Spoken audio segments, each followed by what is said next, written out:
grabado por Silvia Martínez para Despertar es Audiolibros.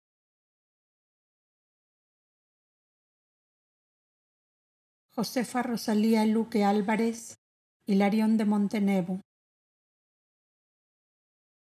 Moisés, el vidente del Sinaí.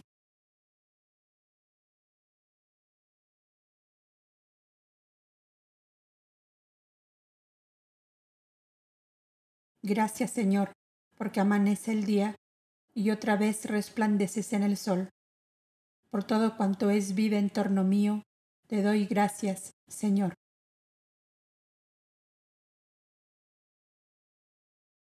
El ave del paraíso. A doña Josefa Rosalía Luque Álvarez. Descendió un ave del paraíso llevando en su plumaje el color de la nieve y al desplegarse color del arco iris. Al posarse en la tierra buscó refugio donde guarecerse de las soledades y tristezas, encontrando un rinconcillo entre riachos y madreselvas. Sabía que no debía salir al exterior porque aguiluchos y aves de rapiña tratarían de arrebatarle su plumaje y hasta los gorriones para vestirse con ellos, celosos de sus colores. Paseando por su pequeño terrenal paraíso, observaba por las noches el firmamento tachoneado de estrellas y por el día la luz en la naturaleza que se manifestaba con sus mil colores. En su pequeño corazón, ebrio de tanta belleza, surgió el canto a la luz, el amor y a la naturaleza. Sin ella darse cuenta, su plumaje era cada vez más puro y más brillante sus colores. A su canto cristalino acudieron habitantes de la selva. El ave del paraíso no veía si eran pequeños o grandes, a todos se daba por igual, brindándoles de su canto la armonía. Algunos, sorprendidos de esa sinfonía, se enamoraron de ella e iniciaron el esfuerzo que da el aprendizaje de alcanzar la interior armonía. Los más, al ver el lugar inhóspito a sus ojos, sin espejo donde reflejarse, vieron lo que sus ojos podían ver y sus oídos escuchar. Nada. Llegó el día en que el ave del paraíso levantó vuelo y remontó a su cielo, formado de mil colores y armonías. La calandria quedó ensayando su canto y a él se fueron uniendo aves de otras tierras, a las cuales les había llegado el canto y la armonía del ave del paraíso. Con esfuerzo, ensayando el canto aprendido, tratan de alcanzar la interior armonía para que su canto sea cristalino y a otras aves enseñar el canto y la armonía del ave del paraíso. Hugo Jorge Ontivero Campo. Semblanza de doña Josefa Rosalía Luque Álvarez, mamina para sus íntimos. De estatura baja, cuerpo delgado, conservó en su vestimenta el largo al tobillo y la sencillez en toda ella. Sin adorno y maquillaje, se peinaba el largo cabello hacia atrás, terminando en un rodete en la nuca, cubriendo su cabeza con el capelo. De ojos grandes, color negro, mirada leal, sincera, suaves, en los que no había dobleces. Manos delicadas, delgadas, dedos largos y finos, hechas para la prosa y la poesía. De voz suave y pausada, de andar ligero. Los que la acompañaban debían acelerar los pasos. De trato cordial y afectivo. En la intimidad de su alcoba escritorio, en las horas de soledad y silencio, escribía en cuadernillos hechos por ella misma, lo que se ha dado a conocer como la obra de la Fraternidad Cristiana Universal. Estando los mismos a resguardo del deterioro o manoseo, supo enfrentarse con toda serenidad a las impertinencias y prepotencias de inconscientes, dando respuestas cortas y sencillas, con tal lógica que desarmó a más de un bruto, aunque la procesión fuera por dentro. Cumplió a mis ojos y sentir humano con su propia ley para concretar la obra. Contra vientos y mareas, soportando bravas tormentas sin claudicar de su pacto con el Divino Maestro, siendo el amor de Él y a Él soporte de sus angustias y soledades interiores y exteriores. Reflexionad que en su obra trajo nuevamente al Cristo a la tierra, tal cual lo sentimos vivir en nuestro corazón. Con todo amor. Hugo Jorge Ontivero Campo, depositario legal, colaborador y esposo de la escritora.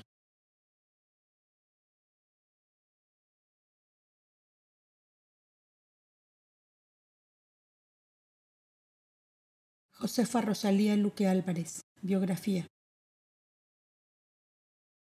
Nació en la ciudad de Villa del Rosario, provincia de Córdoba, República Argentina, el día 18 de marzo de 1893, siendo sus padres don Rafael Eugenio Luque y doña Dorotea Álvarez, educada en el Colegio de las Carmelitas Descalzas de la ciudad de Córdoba.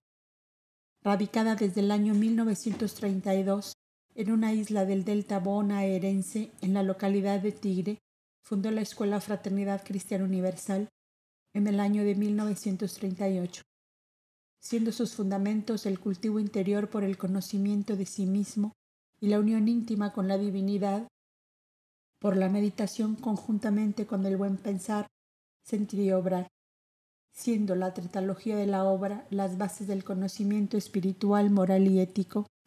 Escritora de pluma ágil, con alas de cóndor, remontó los planos terrestres hasta posarse en la morada de los elegidos por la eterna ley, para descorrer los velos del archivo de la luz, donde está grabada con calcos a fuego la evolución de cada partícula de chispa divina emanada del gran todo universal. ¿Qué vio su mente iluminada? Formidable apocalipsis presentó al descorrer un arcángel, ante ella el velo de desposada de la maga invisible de los cielos, y dejar al descubierto las glorias, triunfos, luchas, abnegaciones, sufrimientos y esplendores de la muerte de los amantes del amor y la justicia, por un ideal de liberación humana. ¿Qué más? Las vidas de los misioneros divinos que, limpiando de maleza los campos, abrían surcos para la siembra del amor fraterno en las almas que serían las encargadas de hacerla fructificar el 100 por 1. Y por último, las vidas mesiánicas de un arcángel del séptimo cielo de los amadores, que dejando su morada de paz y amor, descendía a los planos terrestres para mezclarse con las pequeñas almas, inconscientes de su destino, y también para que de su mano, de su manto, nos prendiéramos los que queríamos dejar de ser, almas que se revuelcan entre el lodo de las propias pasiones, de los deseos insatisfechos, de los egoísmos que fueron formando lacras y manchando la vestidura que cubre a la esencia divina. Todo eso, mucho más, vio en ese espejo brillante y límpido como no hay otro, y descendiendo en raudo vuelo, pero con hondo dolor, traspasó al papel todo lo que su mente vio y su corazón sintió. A ti, lector amigo, se te ofrece con todo amor lo que su amor creó a través de más de 30 años de escritura. Orígenes de la civilización adámica. Moisés. Arpas eternas, cumbres y llanuras. Llave de oro, 7 portales. Pequeñas joyas espirituales. El huerto escondido. Paráfrasis de la imitación de Cristo. Lirios de la tarde, cinerarias. En la lectura de sus manuscritos, iniciado aproximadamente en el año 1932 y finalizados en el mes de junio del año 1965, te pido lo hagas con la sinceridad del que busca la verdad, la luz y el amor. Si al término de ella tu corazón encontró lo que ansiaba, eleva una plegaria al Altísimo de eterno agradecimiento y a ella, la siempre viva de tu amor, reflejado a tus semejantes. Así daremos cumplimiento en nosotros mismos al ideal de nuestro divino guía e instructor. Ama a Dios sobre todas las cosas y al prójimo como a ti mismo. La transcriptora de los archivos de la luz dejó su morada terrestre el día 31 de julio del año 1965. Hugo Jorge Ontivero Camp.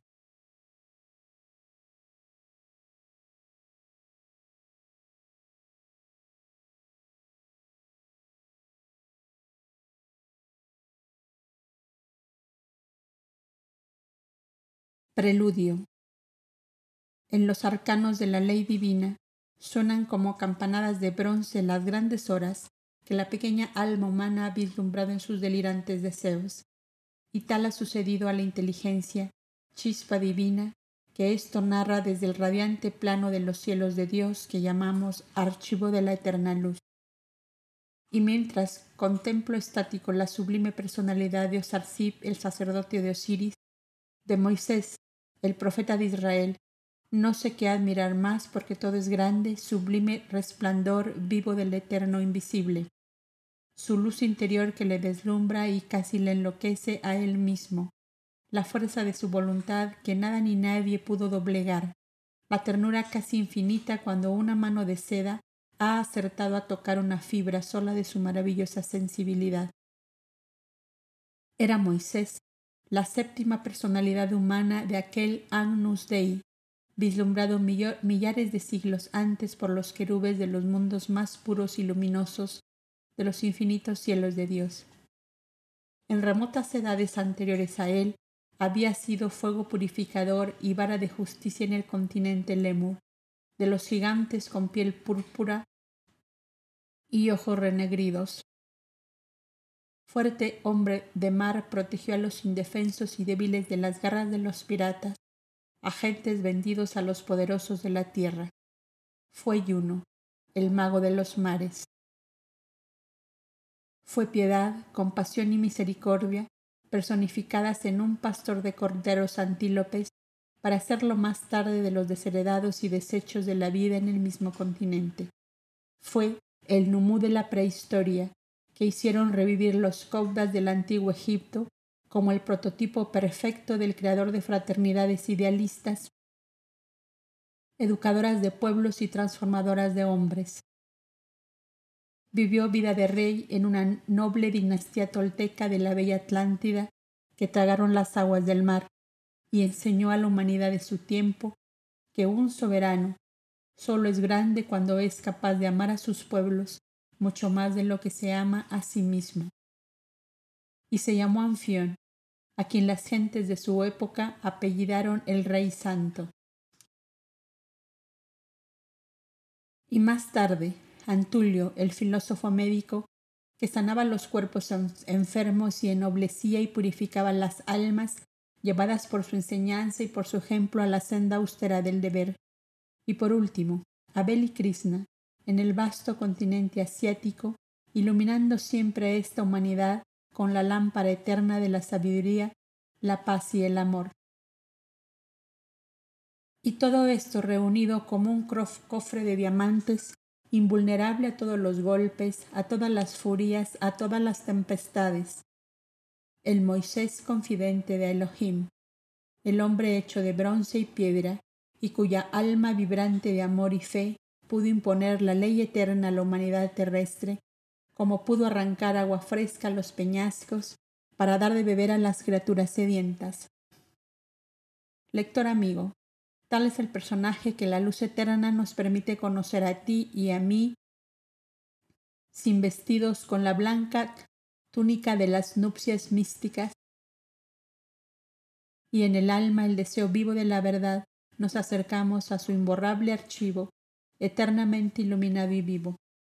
Moisés no es un mito, ni su vida es una leyenda. Es una inteligencia de muy avanzada evolución, un enviado divino a la humanidad terrestre, que encarnó en el hijo de una princesa real del antiguo Egipto, cuando la esfinge y las pirámides ya nada decían de sus remotos orígenes, perdidos en la oscura noche de los tiempos que fueron. Hecho este diseño, especie de preludio, para una sinfonía que mi optimismo acerca de los nobles anhelos del lector me hace esperar que sea deleite a la inteligencia y brisas de paz al corazón. La autora.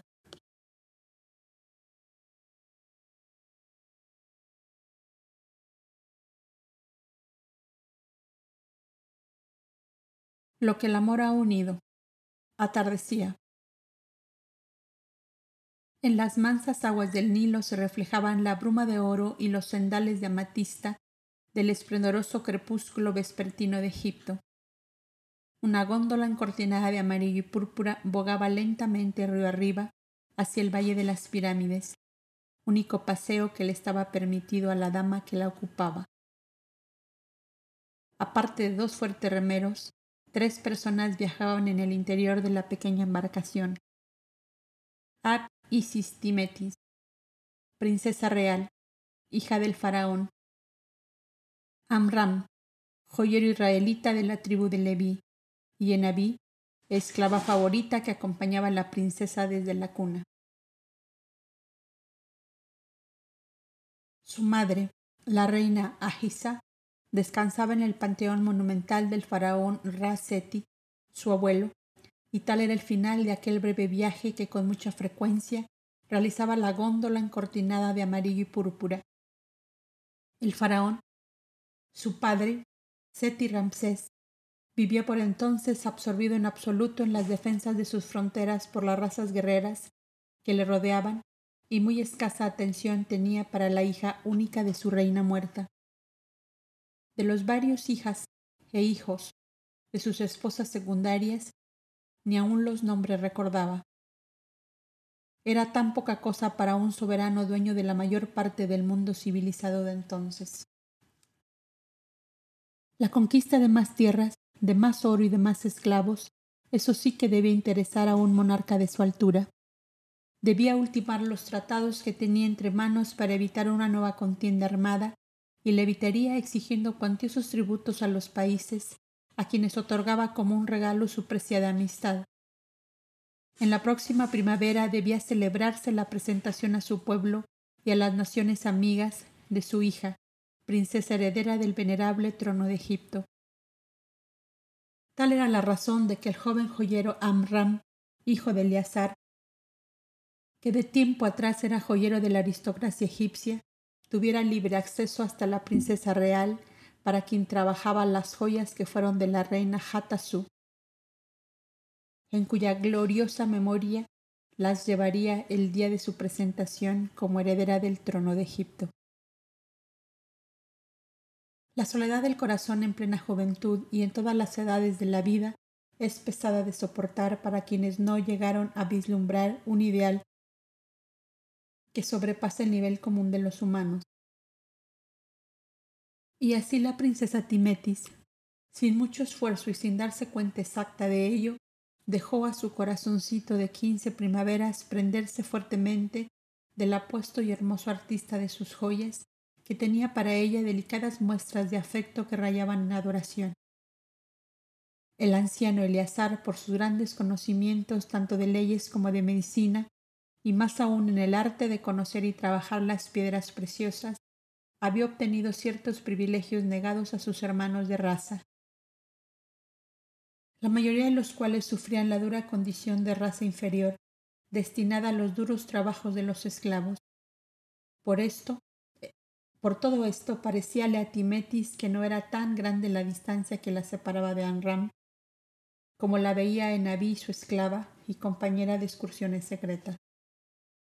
La sumisa arabeña sabía bien que estaba jugando su propia vida de llegarse a descubrir que su joven ama, princesa real de Egipto, se permitía pasear en góndola con su joyero israelita y aún visitar la humilde casa labrada en un peñasco lindero del Valle de las Pirámides, donde vivía el viejo Eleazar, padre de Amram.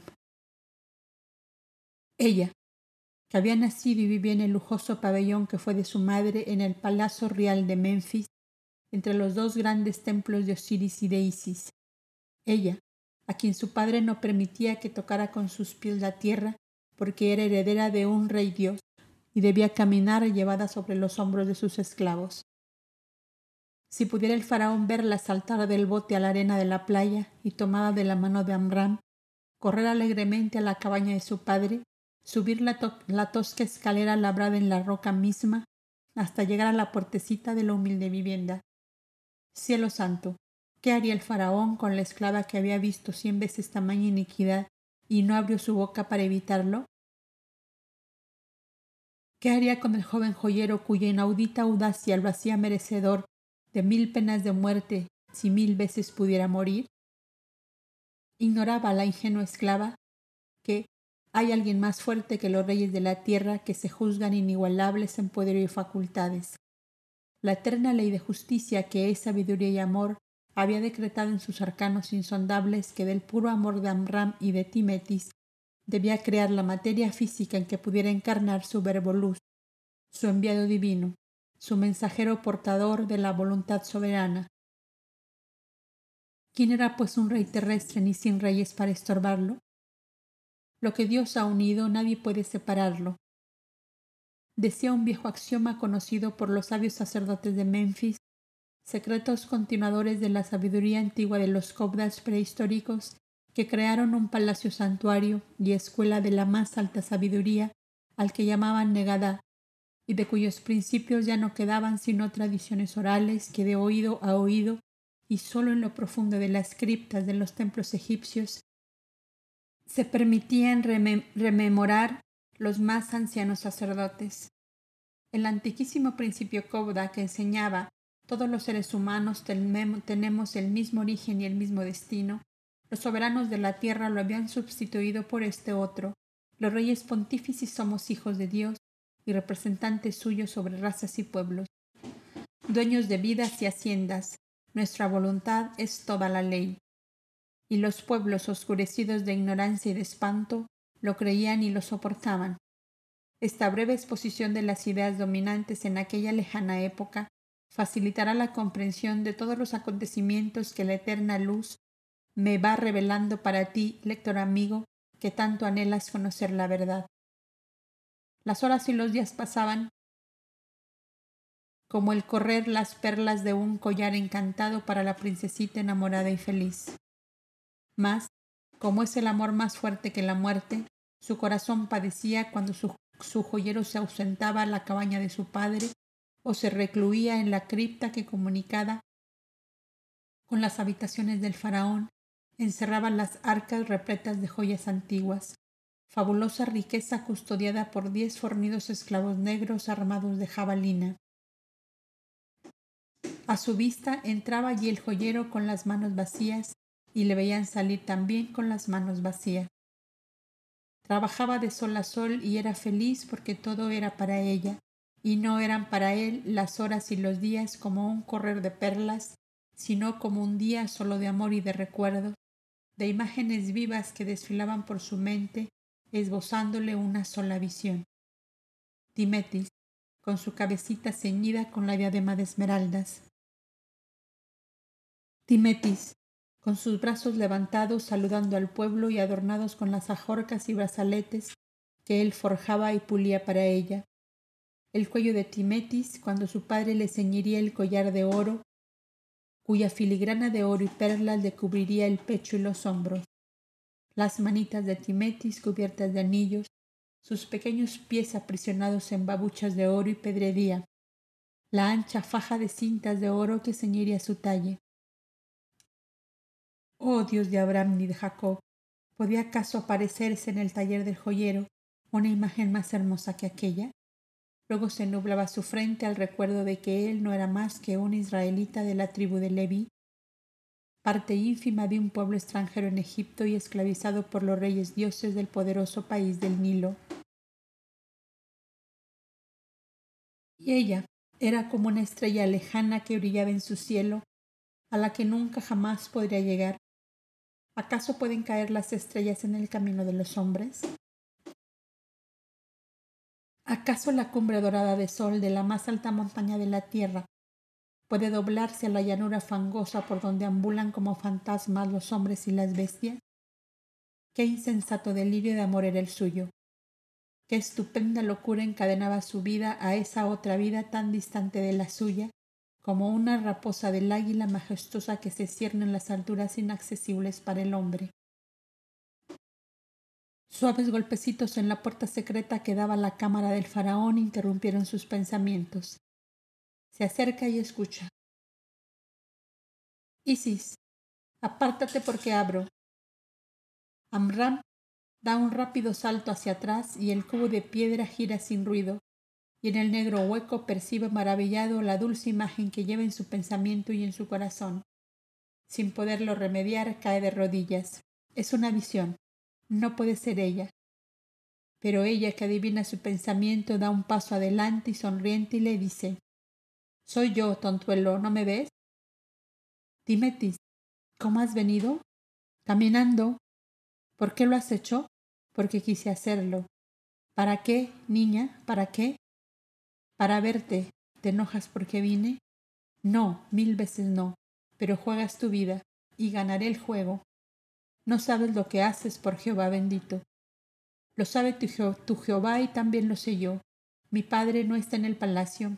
Partió con sus ministros y escoltas a Tanis y no vuelve hasta de aquí a 6 días.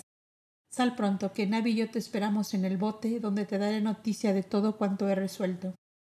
Y sin esperar respuesta oprimió un pequeño manubrio en el muro y el cubo de piedra giró sin ruido, tan rápidamente como se abrió a su llegada. Amram obedeció la orden y salió como de costumbre entre la guardia de esclavos y con las manos vacías. Ni Enabi ni los remeros le vieron nunca sentarse a su lado. De pie, frente a ella, le escuchaba sin hablar mientras no le obligase a responder. «He resuelto terminar la comedia, Amram. ¿Me comprendes? Tu padre debe saber quién soy y que tú y yo nos amamos. Él, que llora siempre a su amada muerta, comprenderá qué cosa es el amor. Tampoco yo sabía lo que es hasta que mi padre te puso delante de mí. Me llegó la noticia de que mi padre, el rey Dios, recibió de un mago extranjero la noticia de que los dioses mandan que tome una esposa de la ribera opuesta del mar. Y si él, con media docena de vida y otra media centena de hijos de tantas mujeres que tiene, aún debe querer otra más, ¿podrá enojarse de que yo, su hija, tengo un amor en mi corazón, uno solo? ¿No me contesta? Tu real padre no se enojará porque ames, princesa de Egipto, sino porque tu amor lo pongas en mí, que para él soy menos que uno de sus plateados pececillos que asoman del agua por las migas que les arroja. Su ira será tan terrible que nuestras cabezas rodarán desde la torre a la posilga de sus perros de caza», añadió Enabi, mirando a Amram con azorados ojos. «No será jamás como lo dices. Lo juro por todos los dioses del viejo Egipto. ¿Pensáis vosotros que yo permitiré tal cosa?» Amram y Enabi se miraron tristemente y en esa mirada se decían: «Es muy niña, no sabe lo que dice». Era Timetis de una candidez infantil ordinariamente, pero un buen psicólogo hubiera descubierto que a momentos parecía poseer una doble personalidad, y que cuando esto se realizaba en ella se erguía esbelta como si creciera un palmo, y era su mirada tan fija y tan fuerte que imponía respeto y hasta temor. Ni Amram ni Enabi estaban dotados de esa facultad extraordinaria que los sabios psicólogos de todos los tiempos han llamado clarividencia, que si lo hubieran poseído, habrían visto que una forma humana, intangible como hecha de luz dorada, se adueñaba de ella haciéndola más grande, más fuerte, más mujer, con una voluntad tan potente que nadie podía vencer. Y así la vieron en ese instante sentada en la popa de su pequeña embarcación y callaron. Ella también se sumió en silencio durante un largo rato. No se oía más ruido que el choque de los remos en el agua, y la góndola seguía bogando lentamente sin que nadie pronunciara una palabra. Al llegar en dirección a los grandes panteones reales, tenían a la vista uno de los muelles destinados a bajar sarcófagos, y se oyó la voz de Timetis que mandaba atracar en él. Amram y Enabi descendieron los primeros, y cuando ayudaban a la princesita ella les dijo: «En la puerta de la tumba de mi madre oraremos tú y yo, Amram. Oraremos a Jehová tu Dios, rogándole que nos enseñe el camino a seguir. Antes de mi presentación como heredera del trono de Egipto, quiero saber lo que haré y lo que seré. Mientras viva tu padre, el rey Dios, serás la princesa real única. Muerto él, serás la reina Timetis, como lo fueron otras antes de ti. ¿No sabes acaso, princesa real, que ese es tu camino marcado desde que naciste? Calla, Nabi. ¿No sabes que el Dios de Amram es el único Dios vivo que manda sobre los muertos dioses de Egipto. Él solo sabe los caminos que ha de seguir cada hombre y cada mujer que vive en este mundo. El único maestro de mi madre que aún vive, el anciano sacerdote Amenhotep, me dijo un día de estos: Timetis, princesa real de Egipto, si tú respondes a lo que Dios vivo quiere de ti, serás más grande que todas las reinas de Egipto habidas antes de ti. ¿Y qué es lo que él quiere?, le pregunté yo. Y él me contestó: pensar en las cosas divinas es orar, pensar en Dios vivo es conocerle y amarle. Conociéndole y amándole, sabrás lo que él quiere de ti. Pero calla siempre lo que piensas y lo que brota de ese pensar, porque muy pocos son los seres de esta tierra capaces de comprender y conocer los caminos del eterno invisible en relación a las almas encarnadas en este plano físico. A veces lo que tú quieres no lo quiere él, y entonces tu porfía te lleva a un abismo, pero si tienes la capacidad de acertar con lo que él quiere de ti, tu senda es una suave llanura donde si algún tropiezo se cruza, fácilmente lo salvarás porque tendrás su fuerza y su poder. Y los hermosos frutos que recogerás de ese obrar tuyo en acuerdo con la suprema voluntad de Dios vivo, será la prueba de que andas por tu camino. Oh, cuán sabio es el maestro Amenhotep, único maestro que vive de los que mi madre bebió la sabiduría y la paz. Mientras así hablaba Timetis y Ennabi y Amram escuchaban en silencio, se acercaban al gran monumento sepulcral de sus antepasados en el Valle de las Reinas. Llegadas ante él, Timetis, con la gravedad de una sacerdotisa poseída por su dios, sacó de su bolso un pote de mármol que contenía una roja tintura indeleble y un pequeño pincel, y grabó en jeroglíficos que sólo los sacerdotes conocían estas palabras: lo que Dios vivo ha unido, nadie lo puede separar. Ya está hecho, dijo, y ahora llévame a tu padre Amram. ¿Qué harás allí, princesa de Egipto?, le preguntó él. Dios vivo pondrá las palabras en mi boca y tú las aceptarás. Él es quien manda, nosotros obedecemos. Encontraron al anciano cociendo su pan en el hornillo, mientras su esclavo cosechaba hortalizas para su comida de la noche. La doncella modestamente vestida se le acercó sin reparo alguno y arrodillándose humildemente ante él le dijo así: buen anciano, padre de Amram, no tengo madre, mi corazón padece soledad y tristeza. Amo a tu hijo y quiero ser tu hija si me recibes en tu cabaña. Amram la miraba estupefacto, no acertando con lo que aquello significaba. Ennabi, muda de asombro, semejaba una pálida estatua de cerámica. El anciano se volvió hacia su hijo y viéndole silencioso como ausente, sordo y ciego a lo que ocurría, le preguntó: ¿has oído, Amram, lo que acaba de decir esta doncella? ¿Qué dices tú? Es verdad, padre, pero como nada tengo para ofrecerle, no me atreví a decírtelo, contestó confuso, y sus frases salían con enorme dificultad de sus labios que temblaban. Si basta tu trabajo para darle pan y es ella feliz en tu cabaña, yo bendeciré vuestra unión, como nuestro padre Abraham bendijo la unión de Rebeca con su hijo Isaac. Y desenrollando el anciano el lino blanco de su turbante, enlazó las cabezas juveniles, unió a sí mismo sus manos y colocando las suyas sobre las frentes inclinadas ante él, pronunció las mismas palabras que Timetis grabara en el muro del monumento sepulcral de su madre: lo que Dios vivo ha unido, nadie lo puede separar. Abrazó emocionado a ambos jóvenes y les dijo: vivid como Dios manda, el uno para el otro y ambos para él, y no temáis ni a la vida ni a la muerte, porque Jehová es más fuerte y poderoso que un ejército en orden de batalla. La mujer seguirá a su marido hasta la muerte, y el marido será para ella como el sol, el aire y el agua de manantial. Id, pues, hijos míos, por el mundo con la bendición de Dios vivo y la de vuestro anciano padre, que pronto bajará al sepulcro. Así quedaron unidos una princesa de Egipto con un joyero israelita de la tribu de Leví, sin que el poderoso faraón tuviera la más leve noticia del hecho tan trascendental en la historia de su reinado.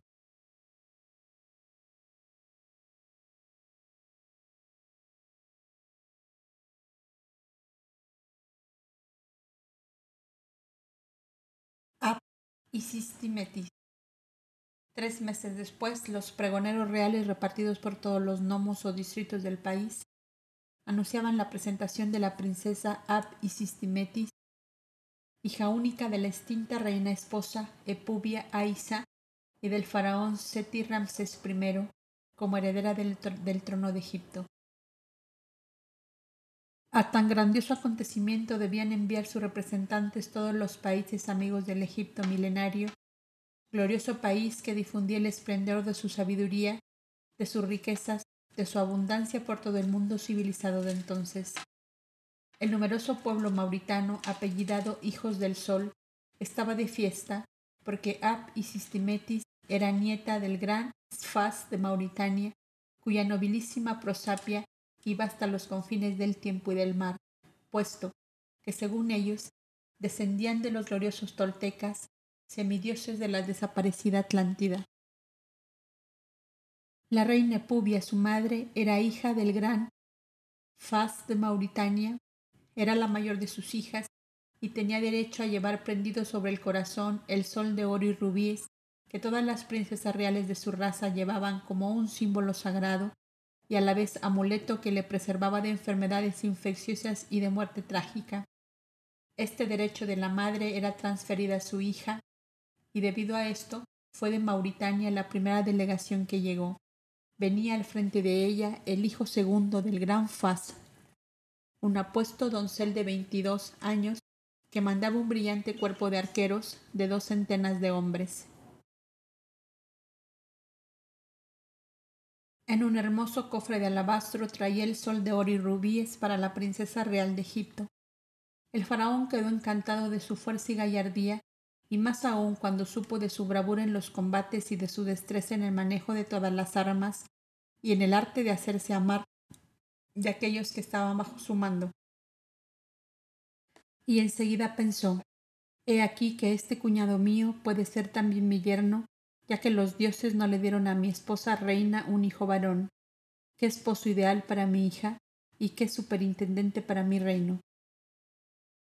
Cuando fue presentado a la princesa Timetis, le tocó el turno de quedar encantado al joven príncipe mauritano, cuyo nombre era Fredek de Port Ofir. Era tan delicadamente bella la gentil princesita del país del Nilo. Los pensamientos del faraón formaron cadena con los del príncipe mauritano, y debía ser la primera fuerza que se pusiera frente a la doncella elegida por la eterna ley para atraer a la vida física al enviado portavoz de sus divinos designios. El faraón estaba también encantado de su hija, que en esos 3 meses se había transformado de niña a mujer. ¿Y qué mujer? Razonaba sobre cuestiones de Estado como si le fueran conocidas todas las encrucijadas posibles en ese insondable laberinto que es la organización y gobierno de los pueblos. El faraón la desconocía, y tanto fue su admiración que hizo averiguaciones en los claustros de los templos de Menfis y Tanis, a fin de cerciorarse de que su hija había frecuentado el trato con los más sabios sacerdotes hierofantes de los sagrados recintos. En verdad recogió allí los datos que deseaba. Su hija desde hacía ese tiempo acudía al aula privada y especial para los que tuvieran la idea de adquirir conocimientos superiores y llegar a la iniciación que se concedía a muy raros sujetos ya pasados de los 30 años. Nada les había dicho, solo que deseaba conocer las leyes del universo y las relaciones de los seres encarnados con los astros y con el mundo invisible. En verdad que era mucho pedir para una doncella de solo 15 años, pero ellos en general pensaron que los dioses preparaban para el futuro a una soberana a la altura de las antiguas matriarcas reinas que dejaron tan gloriosas tradiciones como educadoras de pueblos, a los que colmaron de abundancia, de paz y felicidad.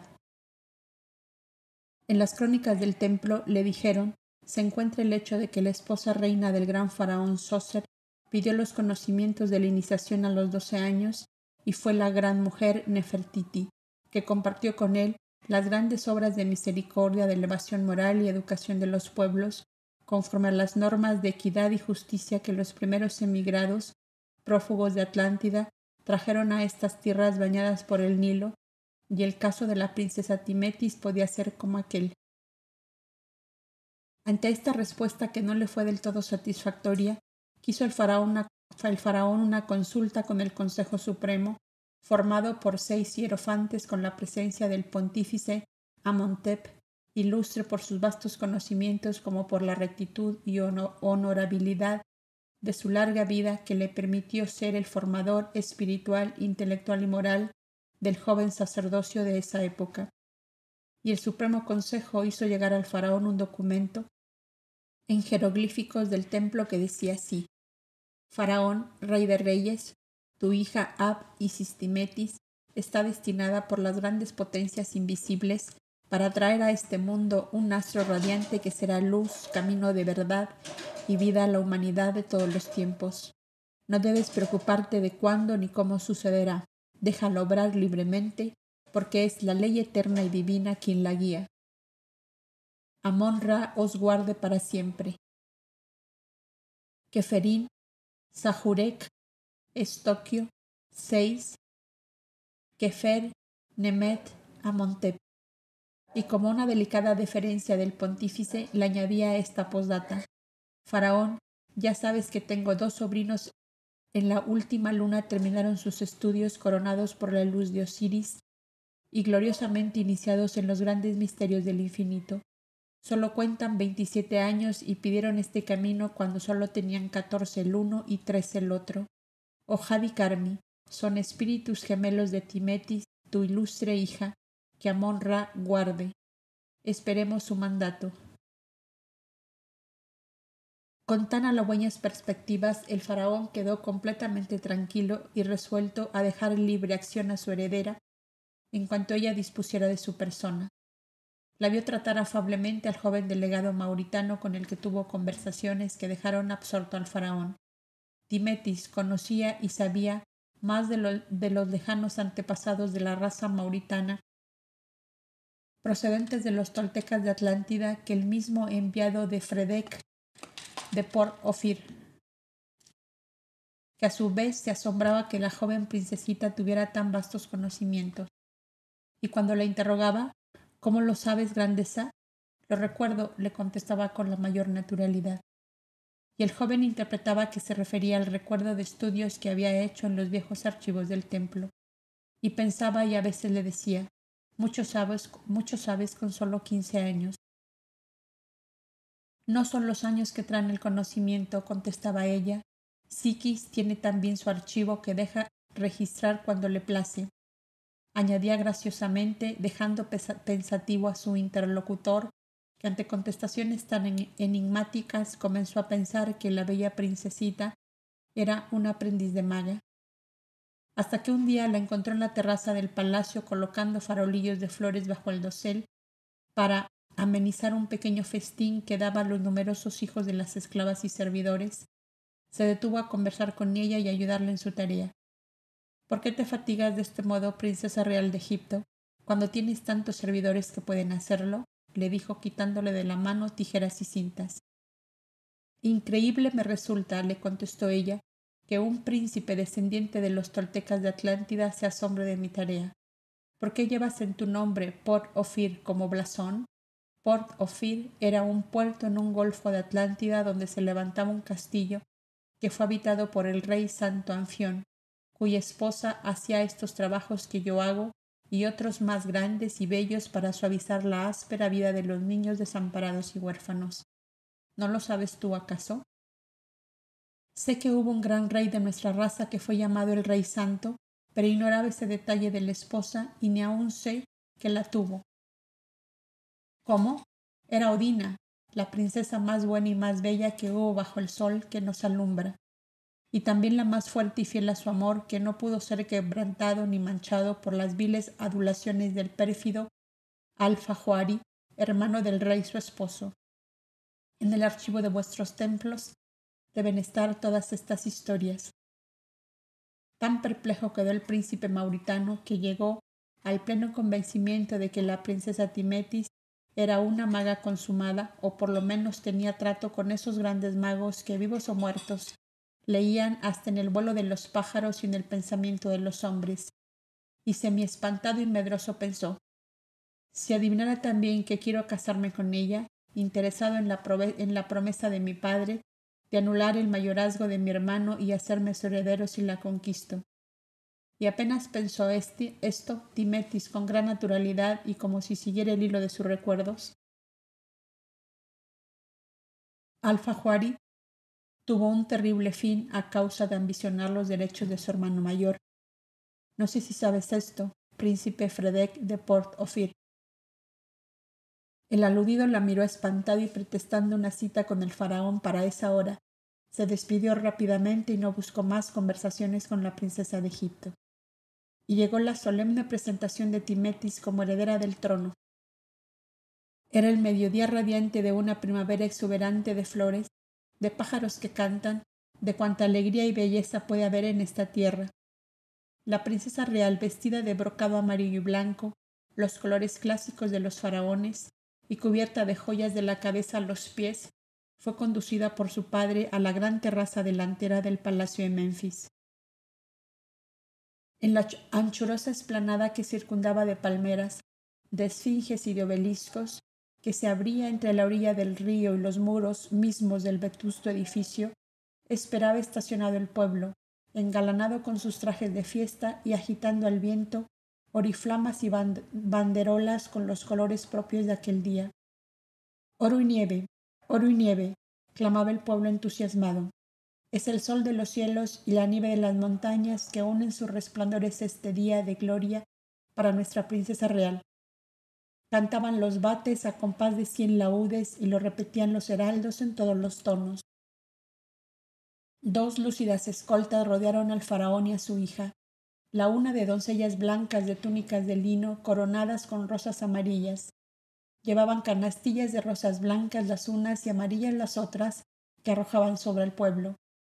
La otra de gallardos donceles que tañían sus laúdes y sus liras. Al frente de ellos aparecía Amram, como abanderado con el pabellón de seda, oro y blanco que debía flamear siempre en el palacio de la princesa. Las delegaciones aparecían también bajo lujosos doseles en la misma terraza, a un lado y otro del faraón y su hija, después de ser leída por uno de los ministros la solemne proclama en que la princesa real fue presentada al pueblo. Ella se acercó a la balaustrada de mármol cubierta de tapices y de flores para contestar a los aplausos del pueblo que la vitoreaba enloquecido. Emocionada en extremo, les dijo estas solas palabras: pueblo de Egipto, pueblo mío, aunque solo tengo 15 años de vida, siento amor de madre para todos vosotros, y si es verdad que tanto me amáis, os pido 2 promesas en este día. La primera, que nunca jamás os hagáis daño unos a otros, ni en la vida, ni en la honra, ni en los bienes. La segunda, que en toda dificultad o dolor que os encontréis, vengáis confiadamente a mí, y yo recabaré de vuestro faraón, rey de reyes, vuestro remedio si es posible dároslo. ¿Me lo prometéis? Un clamor unánime que resonó como una tempestad subió hacia la princesita, que vio levantarse todos los brazos hacia ella en muchos abrazos delirantes. Cuando el entusiasmo se acalló un tanto, un heraldo pidió silencio, y Timetis, tomando la mano de su padre, mudo de emoción, les dijo: mi venerable padre, nuestro amado rey me ha permitido obsequiaros con un amuleto de oro, que es mi cabeza con la diadema de la inolvidable reina Hatasu, mi bisabuela. Esta misma tarde pasaréis un desfile muy ordenado por el portal de mi palacio, donde os será entregado juntamente con los regalitos que he dispuesto según vuestras necesidades. Y abriendo sus brazos enjollados, abrazó emocionado al pueblo que tan ardientemente la aplaudía. La escolta de doncellas y la de donceles músicos fueron los encargados de cumplir con el pueblo la promesa de Timetis. La lujosa recepción de la noche para los dignatarios del país y para las delegaciones, ya el lector imaginará las proporciones a que llegó. Durante ella tuvo lugar un hecho que merece mención por las consecuencias favorables que debía traer para el cumplimiento de los designios divinos sobre Timetis. De la delegación llegada de Siracusa, capital del reino de Sicilia, salió un apuesto jefe militar que presentó al faraón sus credenciales las cuales le acreditaron como hijo mayor de aquel anciano rey.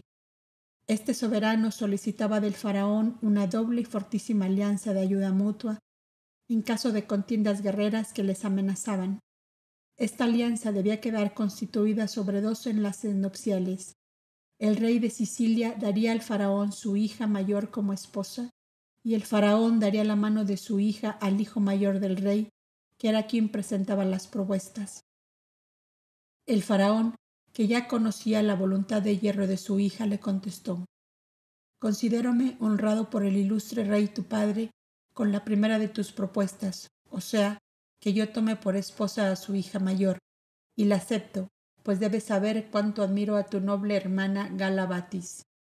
En cuanto a la segunda, o sea, conceder la mano de mi hija para ti, príncipe Leonbardi, he resuelto dejarle a ella el derecho de elección, reservándome yo el de aceptar o rechazar el elegido por ella.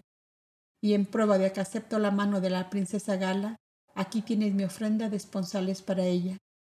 El faraón se quitó una gruesa sortija de oro y diamantes que tenía en su dedo meñique y la entregó al príncipe siciliano.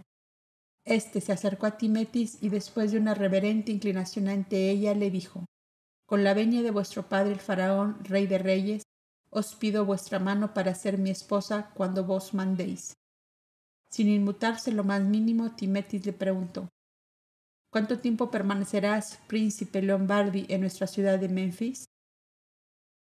«Todo el tiempo que necesitéis para darme la respuesta, princesa real de Egipto».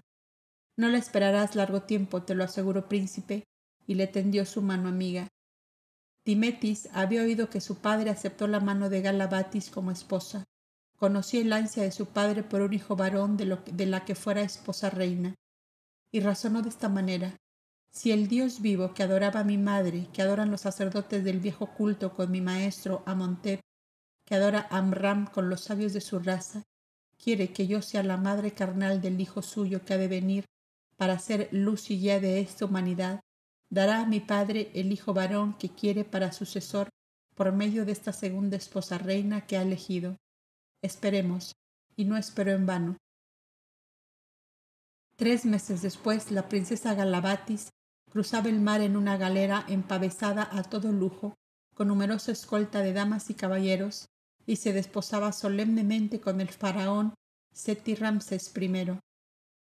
Y la princesa Timetis, en audiencia privada, hablaba así con su padre: «Mi rey y señor, que manda sobre reyes y señores, te pido una gracia que no has de negarme en el día feliz de tus bodas con la más bella y graciosa mujer que alumbra el sol de nuestra tierra». Y el faraón, levantándole de la tarima en que se arrodilló ante él, le dijo: «Día grande es este, en verdad, hija mía, y si la gracia que pides es honra para ti y para mí, ya la tienes concedida. Habla pues». «Padre, yo quiero consagrar mi vida a los estudios de las ciencias sagradas que estudian los sacerdotes y los hierofantes de nuestros templos. Quiero abrir un aula para las doncellas que sienten este mismo deseo que yo. ¿Por qué hemos de ser ignorantes las mujeres nacidas en las gradas del trono, al cual podemos ayudar a sostener y honrar, haciendo de nuestro pueblo un pueblo educado en cultura y justicia, para servir de ejemplo y guía a los otros pueblos de la tierra? Nuestros dioses tutelares te darán un hijo varón que pueda sucederte en el gobierno de tus pueblos. Mientras él llega, en mi aula se educarán las madres de la generación próxima que dará honra y gloria a tu reinado. ¿No encuentras justicia en la gracia que te pido? Oh, qué generoso y noble es tu corazón, hija mía», exclamó el faraón, besando la manita de su hija que tenía entre las suyas. «¿No comprendes que en la gracia que me pides está un renunciamiento al trono y a la corona de Egipto que te pertenece, como hija única de mi esposa, tu madre, que duerme en la luz de Osiris?» «Sí, padre, lo sé. Si no hubieras tomado una segunda esposa reina, no te hiciera esta súplica, porque sé que soy tu sucesora obligada. Pero sé que los dioses tutelares te traerán al hijo varón que pueda sucederte. Y si así no fuera, te prometo solemnemente por Osiris y por Isis, por la gloriosa paz de nuestros antepasados, que estaré dispuesta a sentarme en ese trono si tú lo dejas vacío, para recibir la glorificación de Osiris en su reino eterno de luz». «Bien, hija, hablas como una anciana. ¿Acaso eres la misma Hatasú vuelta a la vida para gloria y felicidad de Egipto? Hágase como lo pides. Pido a tu bondad me deje retirar al castillo del lago Meri, que será más propicio para los estudios que deseo comenzar. Dame la servidumbre que has tenido a bien asignarme, si es que voluntariamente quieren seguirme a la soledad. No quiero servidores forzados, Padre, porque busco vida de paz y tranquilidad. Me asombras, hija mía, me asombras. Una princesa real recién presentada al pueblo pide el retiro al castillo del lago Meri, donde solo las gaviotas y los antílopes le harán compañía, y dejas las fiestas de la primavera sobre las aguas doradas del Nilo sagrado. No las dejaré, Padre, si es tu voluntad que asista a ellas, pero para el estudio y el aula a que quiero dedicarme, necesito retiro y soledad, no solo para mí, sino para las que estudiarán conmigo. Está concedido todo. Tú misma elegirás la corte y servidumbre que ha de acompañarte. Mi administrador pondrá a tu disposición los valores que necesites para tus fines. Las riquezas de tu madre y la dote que yo te he asignado bastan y sobran en mucho para cuanto puedas desear. Quiero que me tengas informado sobre todos tus estudios y progresos realizados y de todo cuanto te ocurra. Serás complacido, Padre. Nuestros dioses tutelares te dan gracias por mi intermedio. Y Timeti se arrodilló ante su padre para besar sus pies. Él le puso ambas manos bajo sus labios y cuando ella se alejaba murmuraba él muy conmovido: Esta hija es todo el alma de la grande Neferi de Soser, aunque su cuerpo es pequeño y grácil como un loto del Nilo. Y su corazón quedó tranquilo porque había obedecido el designio que el Dios vivo tenía sobre su hija. Conocidos de toda esta resolución del faraón, fue la respuesta de Timetis a los que solicitaban su mano.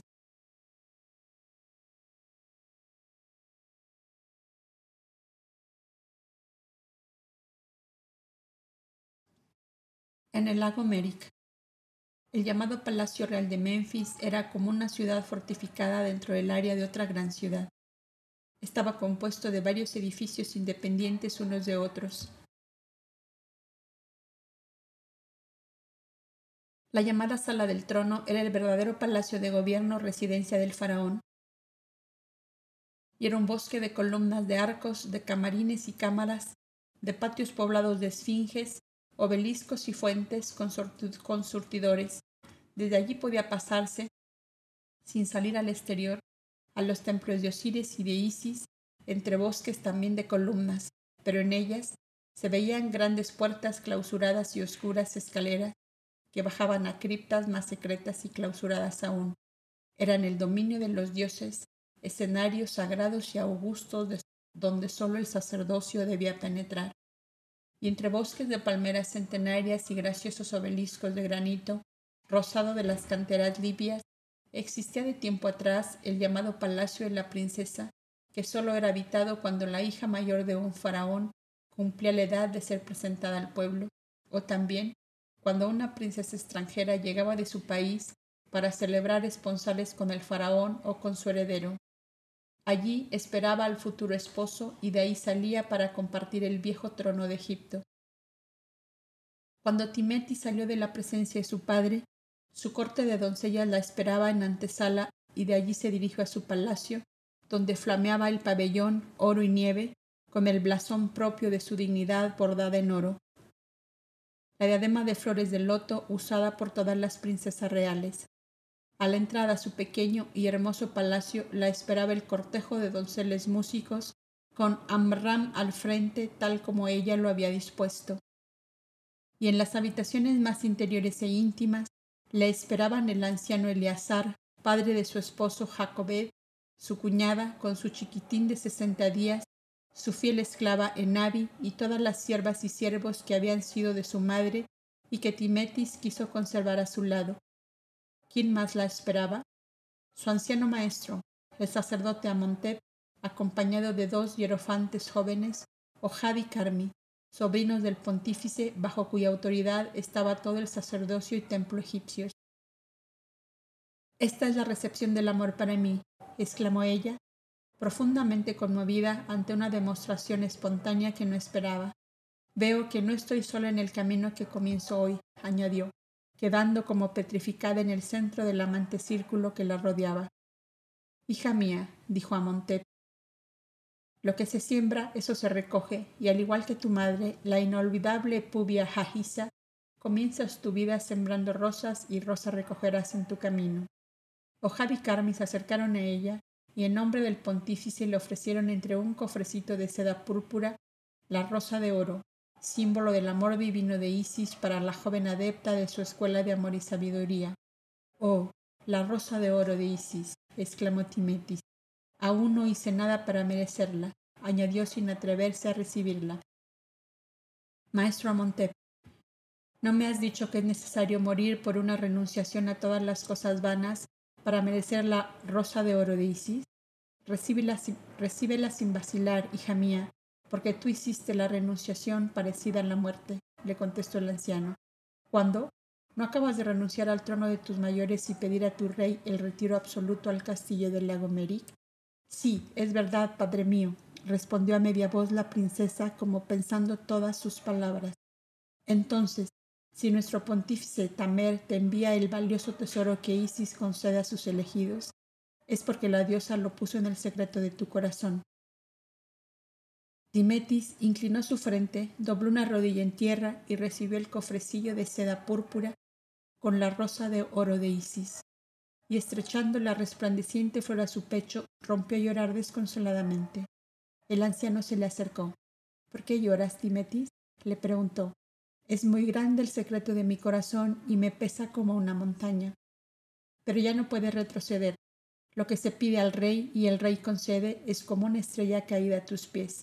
Somos aquí 3 hombres del templo para ayudarte a soportar el peso de tu secreto, y por encima de nosotros, Isis y el pontífice Tamer, intérprete de las voluntades soberanas.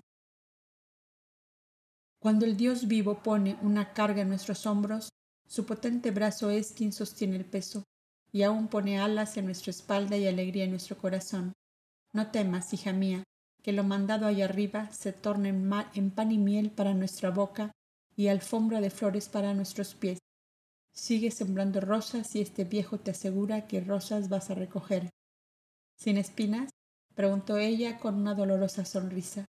«Las rosas son siempre bellas a pesar de sus espinas, Timetis. Recuerda esto en todos tus días». Uno de los 2 hierofantes se acercó a la princesa y preguntó a media voz: «¿Es también secreto el estudio a que aspiras, princesa de Egipto?». «Mi padre lo sabe y lo consiente». «¿Quiénes serán mis maestros?». «Los 3 que estamos aquí». «¿Dónde deberé acudir?». «Tenemos concedidos 2 días a la semana si mandas a buscarnos, pero si habilitas el templo del castillo permaneceremos 5 días cada semana». «Lo haré». «Oh, sí que lo haré», exclamó Timetis. «Mi padre me acaba de prometer todo cuanto necesite para mi debida instalación en el castillo del lago Meric». «Esperamos tu aviso, princesa real, y quieran los dioses que sea pronto». «Mi maestro está autorizado a vivir permanentemente en el castillo. ¿Lo sabíais vosotros?». «Lo sabemos. Todo marcha a su término, hijos míos, y todo resultará en bien de lo que siguen la senda que les fue marcada». Los 3 sacerdotes se inclinaron en reverente saludo a aquella niña pequeñita y grácil como un loto del Nilo, y que no obstante era la preocupación en ese instante del austero y sabio sacerdocio egipcio.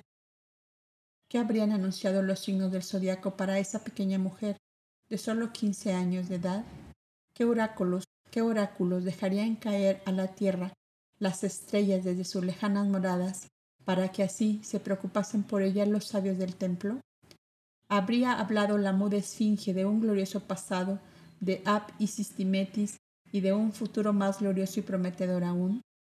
El día en que nació Timetis, los signos del zodiaco anunciaron a los astrólogos del templo que la niña que nacía era una estrella de primera magnitud, que venía ligada a un sol de justicia que marcaría a la humanidad un nuevo camino para encontrar la felicidad.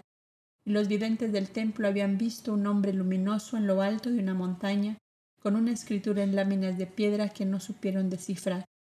En los archivos del templo de Menfis se encontraban estos relatos. Los astros habían, pues, hablado a los hombres del templo, y ellos esperaban grandes realizaciones de esa pequeña mujer que hacía a los 15 años una grande renunciación. Timetis se despidió del gran mundo en que había vivido los primeros 15 años de su vida, asistiendo entre su padre y su madrastra a las resplandecientes fiestas con que celebraba Egipto a la florida primavera.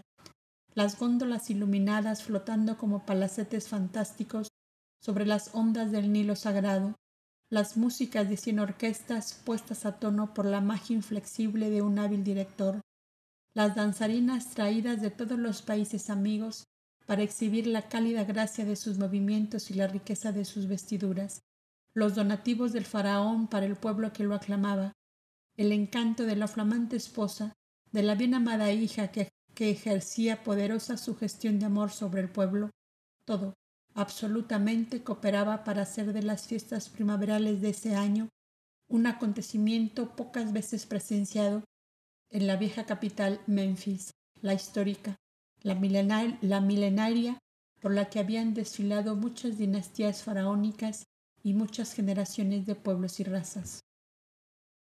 Dos poderosas corrientes de pensamientos y de emociones agitaban a la joven princesa real. Una ola le traía la pesadumbre de todo aquel esplendor que abandonaba para siempre,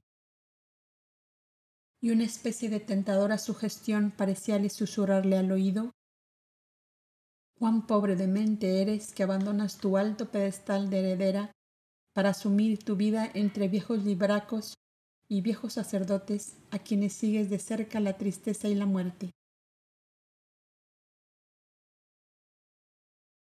Y esa ola pasaba y venía otra que le murmuraba una cadencia diferente: «Feliz de ti, nueva Neferi, nueva Hatasú, que abandonas toda esta negra pavesa que se lleva el viento para abrazarte a lo que siempre vive, a lo imperecedero y eterno, el bien a tus semejantes, la iluminación de toda la humanidad, el poblar los cielos infinitos de almas salvadas con la gran ley traída a este mundo por el Verbo eterno, verdad suprema, palabra creadora, encerrado en ti como un cofre de diamante». Estas dos poderosas corrientes luchaban encarnizadamente en el mundo interno de Timetis, haciéndola palidecer de espanto unas veces y llenando sus ojos de jubilosas alegrías otras. Ojad y Carmi, con algunos pastóforos del templo, que acompañaban con incensarios de oro, arrojaban el humo perfumado de sus ascuas ardientes, consumiendo incienso de Arabia, navegaban al lado de la góndola real y los videntes percibieron claramente las dos fuerzas que luchaban en el mundo interno de la princesa. Un genio tutelar de ojos celestes que brillaban como estrellas en la oscuridad de la noche tomaba posición a su espalda y la envolvía en gasas azules y blancas de transparente diafanidad. Una sombra cenicienta de rojizos resplandores se interponía a momentos como si brotara del fondo oscuro del río, y entonces el rostro de Timetis se tornaba pálido y un escalofrío la estremecía visiblemente. Qué duro tormento fue para ella la fiesta primaveral. Un viento helado comenzó a soplar inesperadamente del norte, como si el mar hubiera sentido también la angustia de aquel corazón, y el faraón, por medio de sus heraldos, dio la orden del volver a la ciudad. 2 semanas después encontramos, lector amigo, a la princesa real, Ab Isistimetis, recostada en su diván encortinado de gasas amarillas y blancas, en su salón dormitorio del castillo de Lagomeri. Había dado valientemente el gran salto sobre el abismo que el eterno infinito pide a las almas llegadas al sagrado altar de las grandes realizaciones, y se sentía poseída de esa calma tranquila, llena de pensamientos, de recuerdos que a momentos le sonreían visiones de ensueño y a veces una cruel incertidumbre ponía pavor en sus ojos. Amram, el esposo elegido por ella, había sido ascendido al pesado cargo de gobernador del castillo, bajo la única autoridad del sacerdote Amenhotep como censor. La fiel Enabi era azafata de las doncellas cortesanas. Las esclavas y esclavos habían recibido carta de manumisión y eran servidores con un salario convenido. El salón de ceremonias fue anexado al oratorio para formar el templo bajo la inspiración del hierofante Membra, notario archivero del templo de Memphis. Era en miniatura una perfecta imitación del templo de Isis, anexo al gran palacio real. La Isis de mármol blanco que su madre había hecho construir con finos mármoles de Italia fue traída en suntuosa procesión desde las habitaciones de Timetis hasta el vetusto castillo que sufrió una grande transformación. El faraón mandó a sus mejores arquitectos con sus cuadrillas de operarios para que el castillo fuera alojamiento de aquella amada hija, incomprendida por él, pero a quien los sabios del templo consideraban elegida por los dioses para felicidad y grandeza del país. Este gran amor del faraón comenzó a lastimar la susceptibilidad de la esposa reina, y esto dio motivo a que el esposo rey se le consagrara en absoluto, olvidando en tanto a su hija. Más aún, cuando en la corte se hizo público que la reina esposa iba a ser madre de un hijo varón, según el anuncio de los astros y de los astrólogos. El faraón entró en un delirio de amor por su esposa, tan exagerado que olvidó todo, hasta la amenaza de contiendas armadas con sus vecinos, que tan alerta le tuvieron siempre. Los festines, que a veces eran orgías, se sucedían sin interrupción, y en ella los brindis tan abundantes que el faraón salía de una ebriedad y empezaba otra. Estas circunstancias tan especiales y propicias contribuyeron grandemente para que los designios divinos se cumplieran en Timetis de la manera más perfecta y feliz que pudiera desearse. El desposorio secreto de la princesa solo era conocida por el pontífice y algunos hierofantes y sacerdotes del viejo culto, como se denominaban ellos mismos en secreto absoluto. Las grandes verdades divinas, al comenzar la dinastía de los Ramsés, fueron relegadas a lo más profundo y secreto de las criptas del templo, en aquella arca de oro que cubrían las alas de plata de águila con rostro humano. Allí solo el pontífice y su consejo de los más adelantados hierofantes podían penetrar. El antiguo monoteísmo heredado de Mizraim de Tanis y de los coptas prehistóricos solo era un gran recuerdo secreto que vivía como encerrado en tumbas inviolables en lo profundo del corazón de un puñado de almas clarividentes que preferían la muerte a claudicar de la eterna verdad que conocían y amaban. La dinastía de los Ramsés, si bien engrandeció las ciudades y metrópolis egipcias, con los más grandes templos y palacios, con anfiteatros y termas superiores a cuanto se conoció en el mundo de entonces, dejó introducirse la corrupción y el error más grosero en las formas y modos más degradantes que pueden existir en esta humanidad. El aumento exagerado de prole llegó a ser el ideal supremo de nobles y plebeyos, y el gran palacio faraónico se llenó de esposas secundarias y de hijos bastardos del soberano, que les asignó a todos la alta dignidad de príncipes con dominio sobre determinados distritos del vasto país, y más grave aún, con el derecho de tomar por grado o por fuerza los bienes y las doncellas que les acomodasen para sus fines. En aquella época, el sacerdocio había perdido ya la alta autoridad que tuvo sobre la conducta de los soberanos egipcios, a los cuales podía destituir cuando favorecían o propiciaban el error y la corrupción de costumbres. Esta circunstancia era la que ponía una mordaza de hierro a los grandes hierofantes de Menfis, que esperaban la vuelta a los viejos tiempos. Hecha esta explicación, comprenderá el lector por qué el pontífice y sacerdotes de Menfis estaban en todo del lado de Timet, última esperanza de un resurgimiento de las eternas verdades y grandes leyes que fueron luz y vida para el Egipto milenario. Pero Timetis, inconsciente en parte de que su pequeñita persona significaba tanto para la gran causa de la verdad y de la justicia, se dejó sumir en una triste añoranza en los primeros días de su reclusión en el solitario castillo.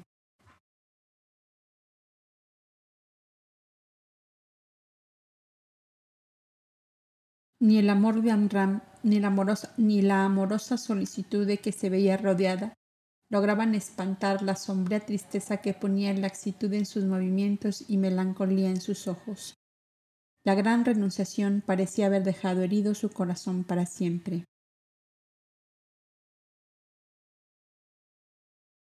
Dudaba, vacilaba. Su amor para Amram era verdad o ilusión. ¿Podía confiarse a él en absoluto? ¿Era aquel modesto y bello doncel que la miraba con reverencia y adoración un amor verdadero o un vil interés disfrazado? o una alucinación nacida del trato frecuente y forzado en su calidad de artista de joyas. Su amor por él parecía esfumarse como un dulce recuerdo en una lejanía cenicienta y opaca que se perdía a la distancia, hasta que un día, dolorido él, y sospechando la lucha interna de Timetis, pidió por medio de Nabí una audiencia a solas con ella. Cuando le fue concedida, Amram se acercó a ella y doblando una rodilla como cuando estaba en el gran palacio de su padre, le dijo así: Señora, si estás pesarosa del amor que te hizo llamarme esposo, me ausentaré para siempre de tu lado y nunca volverás a sentir la inoportunidad de mi presencia. Y al levantar ella sus ojos para mirarle, vio a su lado un niñito hermoso que le sonreía tendiéndole los bracitos y diciéndole en una media lengua encantadora: ¿Ya no me quieres más, Timetis? ¿Olvidas la promesa de traerme a tu lado para sembrar juntos los rosales de oro de Isis? Y como al conjuro de esas palabras del niño, le apareció una Isis viva y radiante que le envolvía en un abrazo cálido tiernísimo, al mismo tiempo que le decía: Soy la madre eterna de todas las madres de los misioneros de la verdad venidos a este mundo. ¿Te pesa el haber sido tú elegida para madre de la luz divina hecha hombre? No, gritó Timetis sin poderse contener y cayó sin sentido en el diván en que estaba sentada. Ni Amram, ni Enabi y otras doncellas que acudieron podían comprender lo que le ocurría a la pobre Timetis. Ella sola había asistido a esa escena maravillosa del plano espiritual elevado. Solo a su anciano maestro Amonteb confió ella lo que le había ocurrido, y solo él pudo comprender la interna y tremenda lucha de aquella adolescente de 15 años ante la inmensa carga de la misión para la que fue elegida. ¿Quién es ese resplandor vivo que como una llama azulada con reflejos de oro me apareció mientras Amram sollozaba arrodillado ante mí? Preguntaba su maestro, la princesa Timetis. ¿Quién es ese niñito hermoso que me sonreía tendiéndome los brazos y recordándome promesas que yo no recuerdo haber hecho? Volví a preguntar, toda llena de ansiedad. Todo esto vas a saberlo, hija mía, en los estudios que vas a comenzar, le comentaba a Monteb, pero deseando que no padezcas sin respuesta, algo te explicaré hoy. No creas que sea un milagro como llamáis ordinariamente a un hecho que no comprendéis. El milagro sería el quebrantamiento de las irrevocables leyes divinas, y el eterno poder creador no trastorna ni corrige sus obras porque todas ellas son perfectas. La verdad única es que existen en determinadas regiones o planos del universo fuerzas latentes y vivas que obedecen a los pensamientos de seres capaces por sus conocimientos superiores de ordenar la realización de esos hechos prodigiosos o mejor dicho extraordinarios. Uno de estos hechos es la visión que se te ha presentado en la forma que sabes.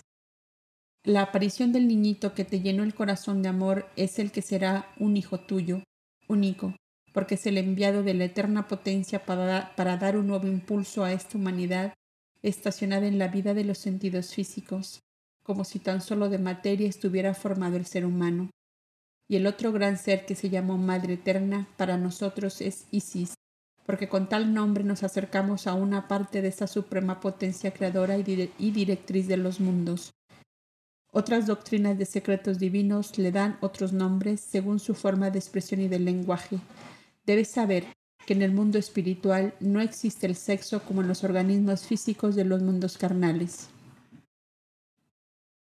Allí ni son hombres ni mujeres sino inteligencias, almas sin cuerpo físico. Si te dijo, soy la madre eterna de todas las madres de los misioneros de la verdad que vienen a este mundo, es por esta razón. Todos los mesías que rigen y gobiernan este y los demás sistemas planetarios visibles desde la Tierra fueron sacados de su primitivo estado de algas marinas con vida y alma conjunta, por el que ellos llaman Gran Padre Sirio, y desde ese primitivo estado les ha seguido en su evolución ascendente durante largas edades, kalpas, ciclos y siglos y años, hasta hacerles llegar con su propio esfuerzo a las esferas de luz de donde ya no se desciende a la carne nunca jamás.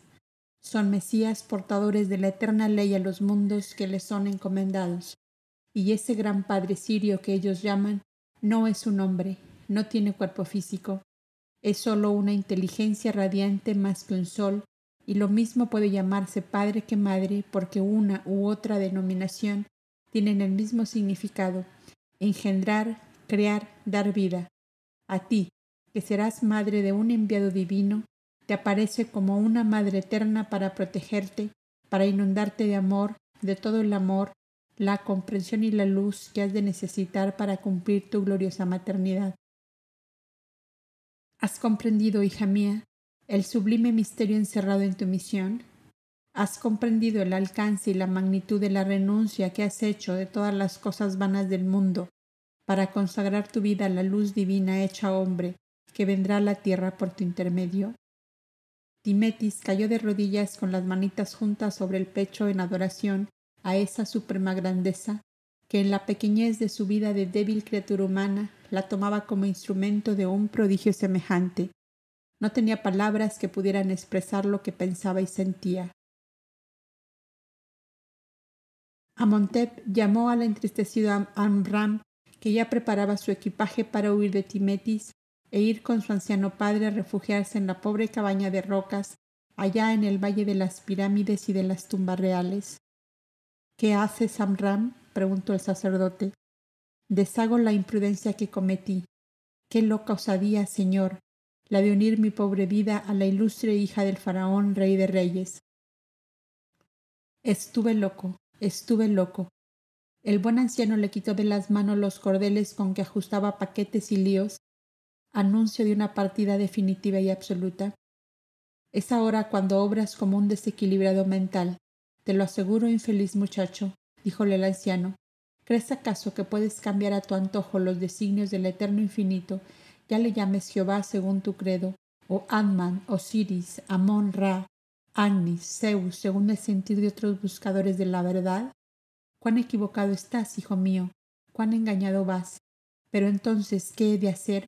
¿Cómo escapar de este espantoso engranaje de ruedas de molino que me está moliendo el corazón como un grano de trigo? Gritó con indecible desesperación el joven levita, que en verdad veía cerrado todos los caminos. Tu puesto está aquí, y nada más que aquí, dijo con firmeza Amenhotep. ¿No estás en casa de la esposa que aceptaste?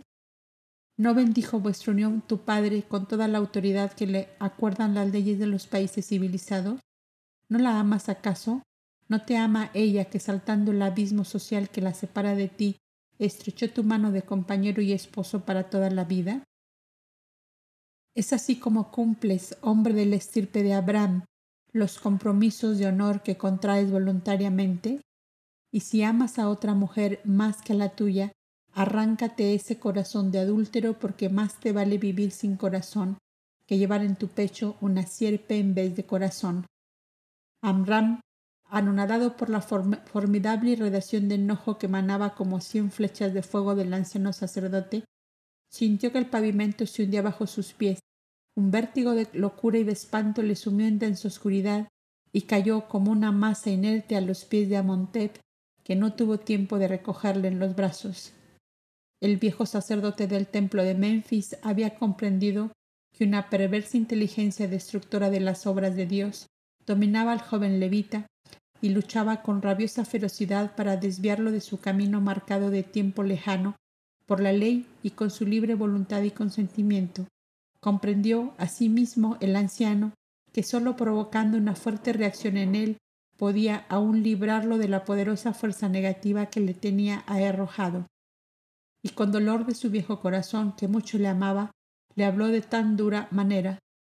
Se precipitó sobre el cuerpo exánime y bañó su rostro inundado de llanto.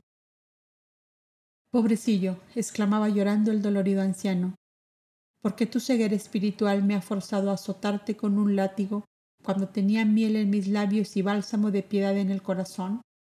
Haciéndole aspirar esencias con brebajes reconfortantes, le hizo volver en sí, y como se hallaban en la antecámara de la princesa, la hizo venir. Cuando el enfermo debía despertarse, se encontró solo con ella, que velaba su sueño.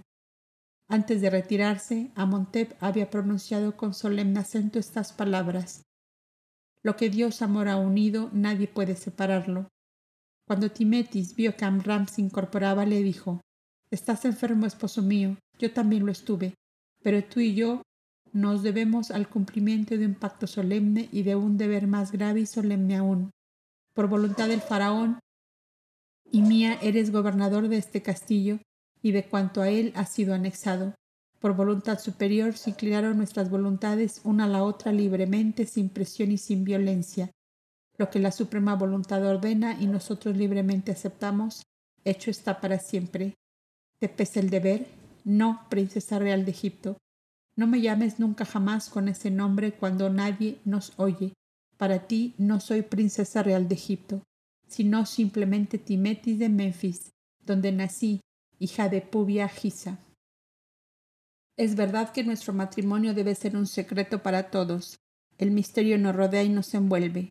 Más fuerte que la muerte es el amor que nos ha unido y que vivirá en nosotros hasta más allá del sepulcro.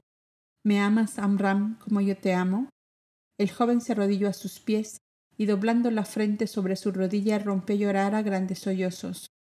Timetis lloraba también y su llanto mojaba la rubia cabeza de Amram. Por fin ella se desprendió del cuello un pequeño camafeo de oro con su cabecita coronada de lotos y en el que estaba grabada esta inscripción en jeroglíficos del templo: «Para siempre», y lo prendió sobre el pecho de Amram. Los ángeles de Dios, testigos únicos de esta escena, debieron entonar el himno sagrado con que en los cielos se celebran las nupcias ordenadas y bendecidas por la suprema ley que dirige la evolución de los mundos y de las humanidades.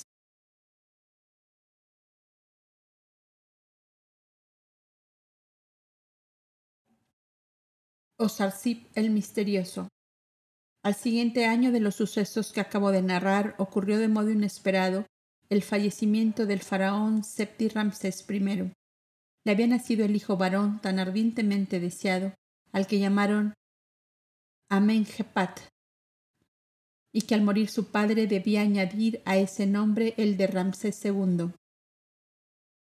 La celebración de este nacimiento adquirió proporciones tan exageradamente suntuosas y, más que esto, tan lúbricas y sensuales que bien pudo calificárselas de orgías y bacanales. Los más ancianos decían escandalizados: «Nunca se vio cosa semejante en el palacio de nuestros reyes», y el faraón y sus grandes magnates, cortesanos y príncipes en completa ebriedad, danzaban con las bailarinas contratadas por dinero para divertir al pueblo. Y los excesos de todo orden y de tal modo afectaron al soberano que días después fallecía de una congestión cerebral, siendo el heredero de solo 30 días de edad. Su madre con el Consejo de Ministros hicieron cargo del gobierno de la nación. Un riguroso luto se guardó en todo el país durante los 70 días de embalsamiento del cadáver, pasados los cuales, y en grandiosa procesión de antorchas, fue conducido el sarcófago de mármol negro con la momia del faraón, el gran panteón de Seti, su padre, en el Valle de las Tumbas Reales. Mientras ocurrían todos estos acontecimientos en Menfis y la nación se entregaba a los 1000 comentarios que se comprende bien ante hechos semejantes, el castillo y del lago Meri y la noble dama que lo habitaba fue casi por completo olvidado. Ella vivía en otro mundo y también con grandes novedades. Antes de referirlas, el lector me permitirá hacer una ligera explicación. El lago Merik, en cuya azulada superficie se reflejaba el castillo con sus graciosas torres y el bosque de obeliscos y palmeras que le rodeaban, era como un afluente del Nilo que lo alimentaba por medio de un ancho canal navegable, abierto exprofeso para formar aquel pintoresco remanso que la solicitud de la reina Pubia Aisa había poblado sus aguas de garzas, cisnes, gaviotas y peces de las mejores especies. La muerte de ella, ocurrida a poco de nacer Timetis, hacía aparecer al castillo como abandonado y ruinoso. Le rodeaba el desierto, que equivale a decir que la soledad y silencio absolutos solo eran interrumpidos por la algazara de las gaviotas, el correteo gracioso y febril de los antílopes, el bogar de los cisnes y de garzas sobre las mansas olas. Era este el paisaje que contemplaba Timetis al caer de la tarde, desde las terrazas del castillo o también a veces paseando con sus doncellas por las orillas del lago.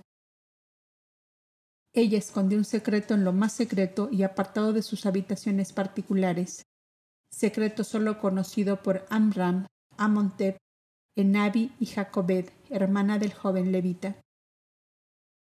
Era madre feliz del hijo anunciado por los sabios sacerdotes del templo de Menfis.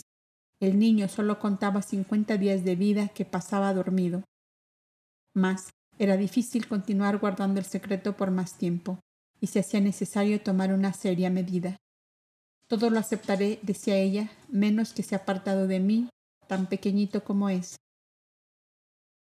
Dejadme pensar, añadía, que Isis me dirá en sueños lo que he de hacer. ¿No me dijo ella que es madre eterna de todas las madres de los misioneros de la verdad venidos a este mundo? A la mañana apenas se despertó, dijo a Enabi. En el sueño de esta noche me dijo Isis lo que debo hacer con mi niño. Oh, qué dicha, señora, porque unos días más y no podríamos impedir que sean sentidos los lloriqueos de este querubín. ¿Puedo saberlo? Óyeme, hace un calor casi insoportable, ¿verdad? Oh, mucho. Bien. Anuncia a mis doncellas que antes del anochecer iremos a bañarnos al lago. Llama a Jacobed y entre las tres forraremos con piel de antílope la canastilla de los primeros días de Anón. Solo es madera y mimbre sin lujo alguno, y así conviene para mis fines. ¿Qué pensáis, señora, por favor? ¿Vais a ahogar al pequeño? No seas tonta, déjame hablar. ¿No ha dado el nuevo gobierno decreto de muerte a los varoncitos de Israel? Pues bien, mi pequeño es un hijo de Israel condenado a muerte y su madre lo arroja al río para cumplir la orden. Yo voy con mis doncellas a bañarme, lo vemos, lo recojo y ya está hecho todo. Con la creciente de esta noche el lago está rebosando. Las aguas del canal corren con fuerza. ¿No se puede pensar que la corriente le trajo hasta aquí? Sois admirable, señora. Bien se ve que la divina Isis os asiste en el sueño. Ve a prepararlo todo, pero antes llama a la habitación del maestro y anúnciale que necesito hablarle. A Amram le llamaré yo misma. Dio 3 golpes al gong de plata que tenía a su lado y Enabi salió. El anciano sacerdote y Amram se espantaron de la resolución de Timetis. ¿No sería un peligro de muerte para el niño? ¿Sería aceptada la estratagema como verdadera? ¿No pretendería el gobierno arrebatar el niño por ser de Israel? A todos estos interrogantes la princesa contestaba con plena seguridad.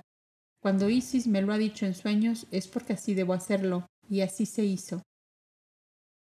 La canastilla de mimbres que ya no usaba el pequeño Aarón fue embreada por fuerza y tapizada de piel por dentro. Y cuando las gentes del castillo se preparaban para la comida de la tarde, Amram y Jacobed llevaban un pequeño fardo al cañaveral del canal y la mansa corriente conduciría la canastilla salvadora a las tranquilas aguas del lago. Caía la tarde y Timetis con sus damas bajaba la escalinata del castillo para tomar su baño. Grande fue su estupor al no encontrar entre las olas su escondido tesoro. Pero Enabi, que había seguido con la mirada a Jacobed y a Amram, que iban hacia el cañaveral en que desembolcaba el canal en el lago, dijo de pronto: Señora, el sol calienta aún mucho aquí. Vamos a las cañas que nos darán sombra. Una mirada de inteligencia hizo comprender a la joven madre alarmada lo que su favorita quería indicar. Las doncellas corrieron hacia allá con el tapiz y cubiertas que Timetis necesitaría, y una de ellas gritó de inmediato: ¡Un niño ahogado! ¡Un niño ahogado! A los gritos acudió Amram y otros servidores del castillo. Varios hombres entraron al agua y la canastilla prisionera del cañaveral fue llevada ante la princesa. Madre al fin no pudo mantener la serenidad y cayendo de rodillas ante el niño dormido rompió a llorar a grandes sollozos. No está ahogado, señora, no está muerto, le decían. ¿No veis los colores de su carita que parece una flor de granado? Será un hijo de los de mi raza que han sido condenados a muerte, dijo emocionado Amram. Pues juro por Isis que éste no morirá, dijo la princesa, levantando al niño dormido.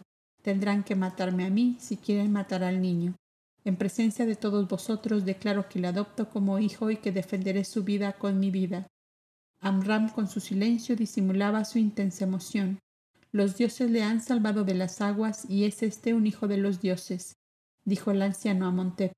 Y le llamaré Osarsip, añadió la princesa, porque tú lo has dicho, maestro, salvado de las aguas. Es verdad, oh, es verdad, exclamó el anciano. Osarsip en nuestro lenguaje del templo significa eso, salvado del agua. Gran misterio se encierra de seguro en este niño. Y si los dioses le conservan la vida, será con gran designio para bien de este mundo. Como el pequeño pesará mucho más para que Timetis lo llevara hasta el castillo, se le acercó a Amram y le dijo: si no os oponéis, princesa real, le llevaré yo hasta subir la escalinata. Timetis se lo entregó en silencio. La conmoción de ambos era profunda. Hubieran podido sentirse los latidos del corazón, mas todo se esfumó en el silencio de aquel anochecer. Los mirlos azules de Egipto cantaban entre las palmeras la última canción del día, y en el diáfano azul de los cielos reverberaban las primeras estrellas, cuando Ab y Sistimetis, princesa real de Egipto, entraba al castillo del lago Meri con su hijo en los brazos. Esa noche se brindó por el niño salvado del agua, y no faltó algún comentario secreto de que el niño pudiera ser un hijo del gobernador del castillo, que era hebreo de raza, aunque egipcio de nacimiento. Este pensamiento se desvaneció momentos después, cuando el mismo Amram pidió a todo el personal del castillo que, en atención a la princesa que adoptaba al niño como hijo, no divulgaran el hecho hasta que, pasado un tiempo, lo suficiente para que hiciera olvidar el extraordinario acontecimiento. En los más secretos archivos del templo de Menfis, el nacimiento fue anotado tal y conforme a la verdad. En el castillo del lago Merik nació el día 17 del mes 12 del año Osarsip, hijo de Ab y Sistimetis, princesa real de Egipto, hija de Seti Ramsés I, rey de reyes, hijo del faraón Seti Amón y de Pubia Agisa, hija del gran Faz de Mauritania. Su padre es Amram, hijo de Eleazar, de la tribu de Leví, de la raza de Abram, con carta privilegio del faraón para ser considerados nativos de Egipto. Y aparecían firmando el acta de nacimiento Amontep, sacerdote del templo de Menfis, Atón Mosis, médico de la casa real, Ennabi Degón, azafata de la princesa real, Amram, padre del niño, Jacobed, hermana suya, ama de gobierno del castillo del lago Meri, Ab y Sistimetis, princesa real y madre del niño. Revisado y comprobado debidamente, Ojad de Sais, notario mayor, Carmi de Heliópolis, escriba del templo de Menfis, Tamer de Tebas, pontífice del templo de Menfis, la reina, con su doble cargo de regente madre del pequeño heredero, poco o nada se ocupó de lo que podría ocurrir en el lago Merik. Nula en absoluto en cuestiones religiosas, tampoco puso atención en lo que ocurría en los templos egipcios de su tiempo, pues toda su capacidad estaba ocupada en los intereses materiales del gobierno, de su hijo y de su familia, de la cual procuró rodearse haciendo venir de Sicilia maestros de todos los ramos del saber humano para que preparasen una aula al estilo de la gran Academia de Siracusa para hacer de su hijo en el futuro un faraón que sobrepasara en poder, sabiduría y riquezas a todos los soberanos llamados grandes en el mundo de entonces. El Consejo de Gobierno había decretado ordenanzas restrictivas para todas las colonias extranjeras residentes en el país, como medida de prudencia para el caso de que un invasor comprase con oro la cooperación en caso de guerra. Siendo la raza de Israel, los abrahamitas, como más comúnmente les llamaban, los que en mayor número poblaban muchos nomos o distritos del país, a ello les afectaron más directamente las medidas de previsión tomadas por el gobierno. A la hora del nacimiento de Moisés, estas medidas no revestían el carácter duro y cruelmente estricto que tomó años después cuando Ramsés II empuñó el cetro de su reinado.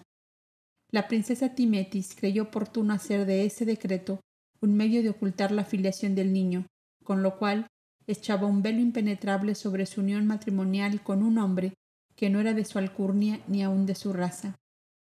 La cuestión de la sangre azul fue siempre la maga negra de todos los llamados nobles que tuvieron la audacia de enamorarse de seres que, según el viejo prejuicio, no tenían en sus venas la sangre azul que les hacía superiores a todos los seres de la tierra, pero ya está dicho en las escrituras sagradas de todos los cultos y avivado como una llama por el verbo de fuego del profeta Isaías, tan conocido nuestro.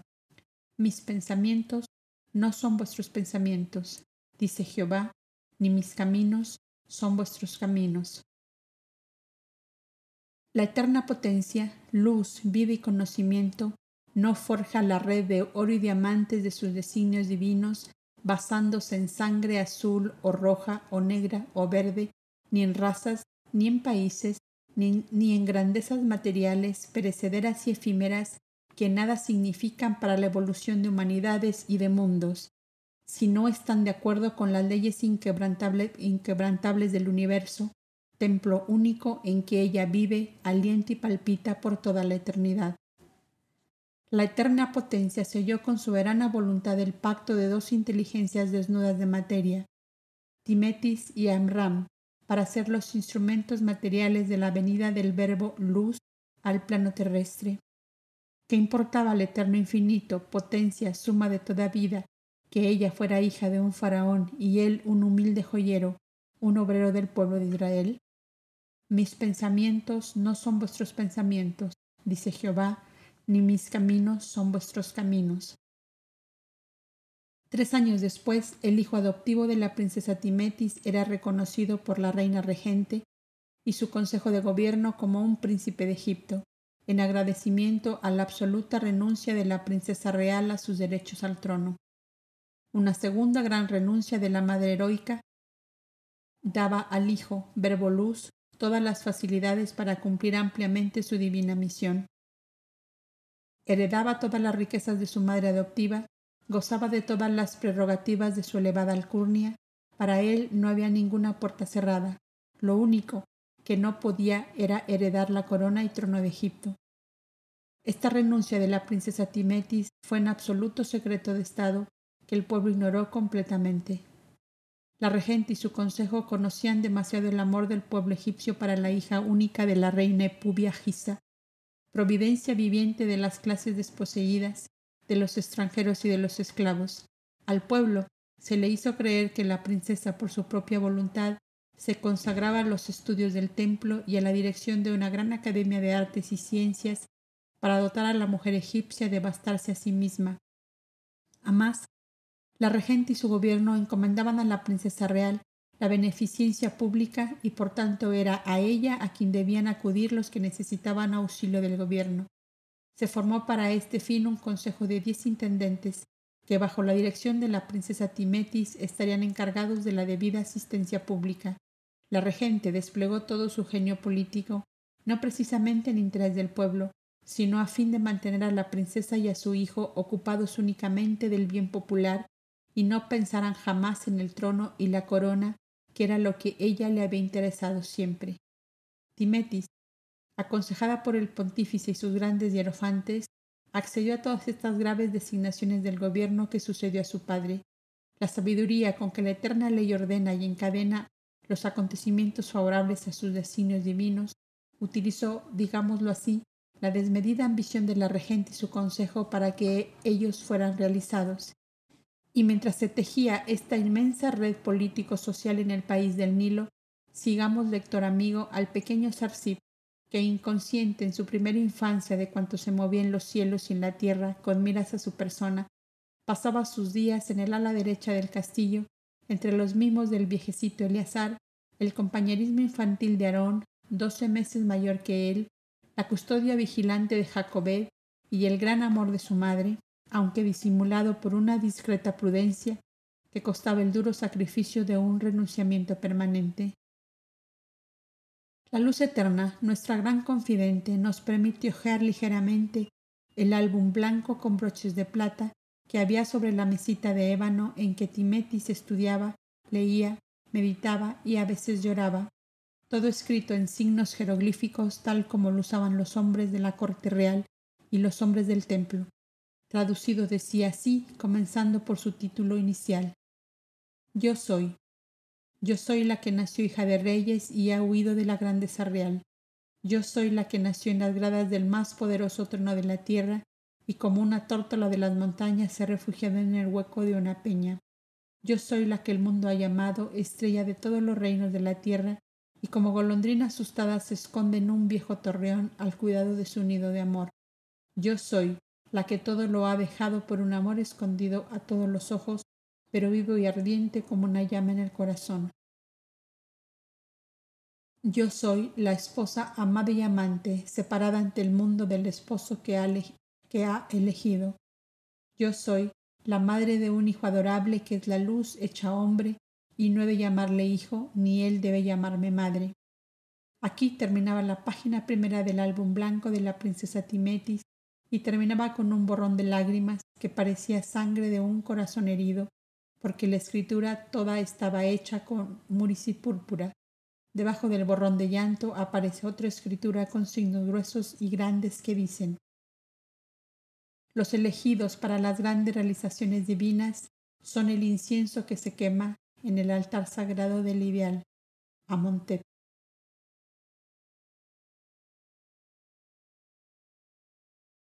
Osarsip era tan pequeño que nada percibía del dolor de aquel corazón de madre que no podía llamarle hijo. Las habitaciones de Timeti comunicaban por un oscuro pasillo con las ocupadas por sus familiares, y su gabinete de vestir tenía una ojiva enrejada de cobre, por donde ella miraba el patio de juegos donde ambos niños correteaban alegremente.